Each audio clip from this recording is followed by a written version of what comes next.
আসসালামু আলাইকুম রহমতুল্লাহ। আজকে পবিত্র কোরআনুল কারীমের সূরা ইয়াসিনের ফজিলত নিয়ে সংক্ষিপ্ত কিছু আলোচনা করার চেষ্টা করব ইনশাআল্লাহ। পবিত্র কোরআনুল কারীম এটি আল্লাহ পাক রব্বুল আলামিনের ঐশী কিতাব, সর্বযুগের সর্বকালের সর্বশ্রেষ্ঠ মহাগ্রন্থ। পৃথিবীতে অনেক ধরনের কিতাব রয়েছে, তাওরাত, জাবুর, ইনজিল, নিউ টেস্টামেন্ট, ওল্ড টেস্টামেন্ট, আরও অন্যান্য ধর্মের বিভিন্ন কিতাবের জরাজীর্ণ ভুলে ভরা, কিন্তু পবিত্র কোরআনুল কারীম এর ব্যাপারে আল্লাহ পাক বলেন, ইন্না নাহনু নাযালনা যিকরা ওয়া ইন্না লাহু লাহাফিজুন। কোরআন আমরা নাজিল করেছি, এর হেফাজত করি আমি।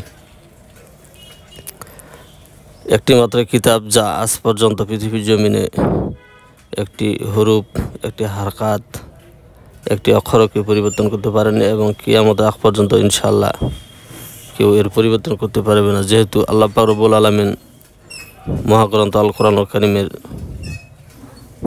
রক্ষক। সূরা ইয়াসিন কোরআনুল কারীমের 36 নম্বর সূরা। হাদিসে কি কোরআনুল কারীমের হৃদয় বলা হয়েছে।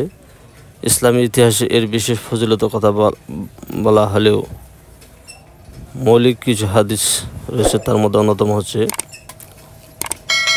আল্লাহ রাসূল সাল্লাল্লাহু আলাইহি ওয়াসাল্লাম বলেছেন, নিশ্চয়ই প্রত্যেক কিছু একটি হৃদয় রয়েছে, আর কোরআনের হৃদয় হলো সূরা ইয়াসিন। জামে তিরমিজি ও দারিমি শরীফ। পড়ার সওয়াব। হাদিসে এসেছে, যে ব্যক্তি সূরা ইয়াসিন পাঠ করবে, আল্লাহ তাআলা তার জন্য 10 বার কোরআন খতম করার সমান সওয়াব লিখে দিবেন। জামে তিরমিজি ও দারিমি। মৃত্যুর সময় সহজ হওয়া। পবিত্র কোরআনুল কারীমের সূরা ইয়াসিন মৃত্যু পথযাত্রী ব্যক্তির কাছে পড়লে মৃত্যু কষ্ট কমে যায় এবং সহজে আসানের সহিত রূহ কবজ করা হয়। দুনিয়া আখিরাতে বরকত। কেউ দিনের শুরুতে সূরা ইয়াসিন পড়লে তার কাজগুলো সহজ হয়, এর মাধ্যমে দুনিয়াবি কষ্ট দূরে হয় এবং আখিরাতের সুপারিশ লাভে আশা করা যায়। সূরা ইয়াসিন হলো আল কোরআনের হৃদয়, এটি পড়লে বহুগুণ সওয়াব মিলে।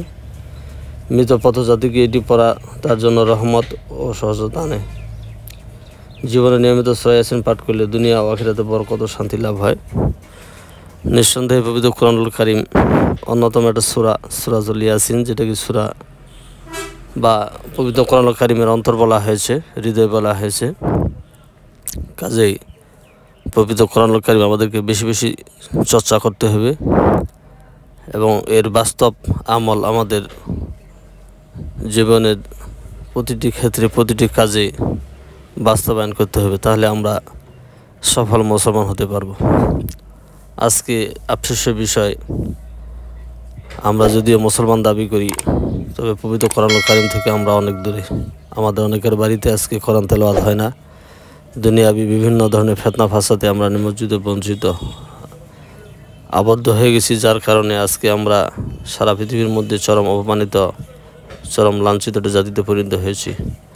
কাজেই প্রতিটি মুমিনের উচিত আল্লাহ পাক রব্বুল আলামিনের পবিত্র কালামে পাক তেলাওয়াত করা, তার অর্থসমূহ অনুধাবন করা, তার সঙ্গে যেগুলি আমল আল্লাহ পাক আদেশ করেছেন সেগুলি মান্য করা, যেগুলি নিষেধ করেছেন সেগুলি বর্জন করা একজন মুমিন অবশ্যই কর্তব্য।